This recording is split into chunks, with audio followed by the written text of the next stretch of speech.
Hello नमस्कार प्रेम channel में आपका स्वागत। हम आपको बहुत ही महत्वपूर्ण जानकारी देने वाले हैं। अतिथि शिक्षकों को एक आदेश जारी किया है कि लोक सेवकों की ट्रांसफ़र होना है, स्थानांतरण होना है, जिससे 20,000 अतिथि शिक्षकों पे असर पड़ेगा। 20,000 अतिथि शिक्षक बाहर हो जाएंगे इस आदेश से। तो सरकार ने जो आदेश निकाला है उसको लेकर अतिथि शिक्षक अब हाई कोर्ट की शरण में जा सकते हैं। ठीक है फ्रेंड्स, नहीं तो 20,000 अतिथि शिक्षक बाहर निकाले जा सकते हैं। जो लोक सेवकों का आदेश जारी किया गया है उसको लेकर तो बहुत ही महत्वपूर्ण खबर है। रविकांत गुप्ता जी ने इस संबंध में क्या कहा है और उनका आगे क्या प्लान है, पूरी विस्तार से मैं जानकारी देने वाला हूं और एक वीडियो भी दिखाने वाला हूं। आप वीडियो में बने रहे। वीडियो अच्छा लगे तो आप लाइक करें और चैनल को सब्सक्राइब जरूर करना से नई अपडेट पाने के लिए। वीडियो में बने रहे, पूरी जानकारी मैं देने वाला हूँ। वो आदेश क्या है, आदेश के संबंध में आगे क्या प्रक्रिया अपनाई जाएगी, आप वीडियो में बने रहे। इस आदेश के बारे में बात करने वाला हूँ। वो आदेश हमारे लिए एक अभिशाप के जैसे ही है, क्योंकि इसके पहले भी लगभग 20,000 प्रमोशन मध्य प्रदेश सरकार कर चुकी है और ये आदेश जो 27 अक्टूबर को जारी हुआ है, इसके आदेश के बाद भी लगभग 20,000 लोक सेवकों के प्रमोशन होने हैं, जिसका सीधा इफेक्ट हमारे भाइयों, हमारे साथियों पे पड़ेगा जो मध्य प्रदेश में के सरकारी स्कूलों में काम कर रहे हैं। अल्प मानदेय से लेकर के आज हम जब बढ़े हुए मानदेय की ओर पहुंचे हैं, तो सरकार ने नीति बना के हमें बाहर करने का योजना बना ली। योजनाबद्ध तरीके से लगातार हम बाहर होते जा रहे हैं, कहीं ट्रांसफर से, कहीं प्रमोशन से, तो कहीं नई भर्ती से। तो जब 27/10 को ये आदेश जारी हुआ, इस आदेश को आप लोग ध्यानपूर्वक देखिए, समझिए कि कितना हमारे लिए घातक है। तो आइए आदेश को हम देखते हैं और समझते हैं। आपके सामने लोक शिक्षण संचालनालय भोपाल के द्वारा जारी आदेश, जो 27 अक्टूबर 2023 को जारी किया गया था। समस्त संयुक्त संचालक लोक शिक्षण मध्य प्रदेश, समस्त जिला शिक्षा अधिकारी के लिए स्कूल शिक्षा विभाग में कार्यरत लोक सेवक, मतलब जो शिक्षक स्कूल शिक्षा विभाग में कार्यरत हैं, चाहे वो लेक्चरर हों, यूएमएस हों, एमएस हो, मतलब माध्यमिक शिक्षक हों, उच्च माध्यमिक शिक्षक हों, प्राथमिक शिक्षक हों, उन सबके वरिष्ठता सूची के संबंध में आदेश जारी किया गया है। और इस आदेश में ये स्पष्ट किया गया है कि जिन लोगों का भी प्रमोशन नहीं हुआ है या किसी कारण से छूट गए थे और जो भी आगे बचे हुए हैं, उन सभी का प्रमोशन इस आदेश के तहत आगामी समय में किया जाएगा, जिसको कंप्लीट कर दिया जाएगा 15 दिसंबर तक। 4 नवंबर से शुरू किया जाएगा और 15 दिसंबर तक इस आदेश को परिपालन में समस्त कार्य कर लिए जाएंगे और 15 दिसंबर के बाद समस्त लोक सेवकों को उनकी प्रमोशन नए स्कूल में पदस्थापना प्रदान कर दी जाएगी। तो आइए हम इसको देखते हैं। इसमें कहा गया है कि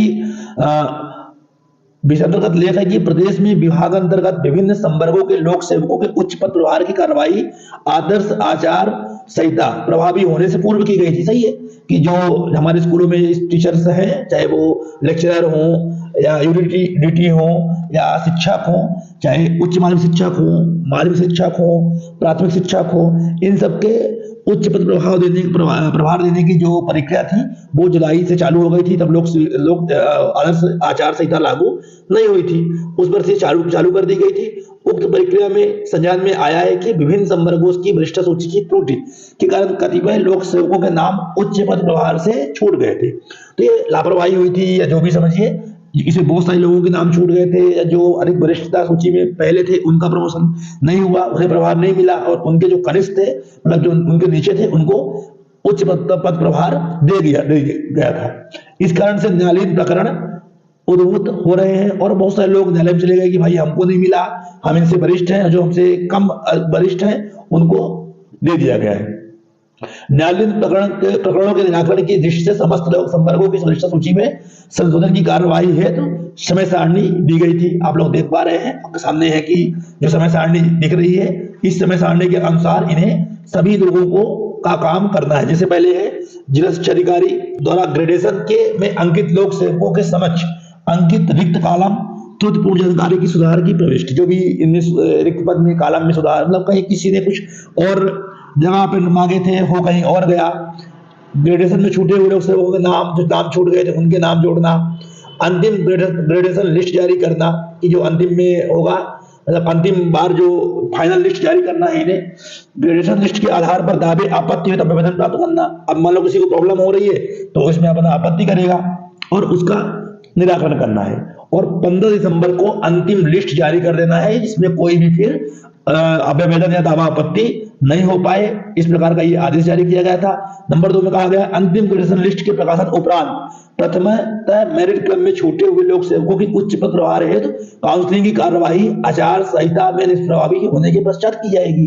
जो लोग बचे हुए थे उन सबकी ज्वाइनिंग के लिए आचार संहिता के बाद शुरू कर दिया जाएगा और उन्हें ज्वाइन करवाने के लिए सहायक शिक्षक, प्राथमिक शिक्षक, क्रिया सूची संशोधन कार्य जिला शिक्षा अधिकारी स्तर से उच्च पद की वरिष्ठ सूची की कार्यवाही संचालनालय की समस्त शाखाओं यथा स्थित स्थापना 1 और 2, 3, 4 में की जाएगी। और लिपिक संवर्ग की वरिष्ठ सूची का संशोधन संचालनालय के पत्र संचालनालय की स्थापना 4 शाखा में की जाएगी।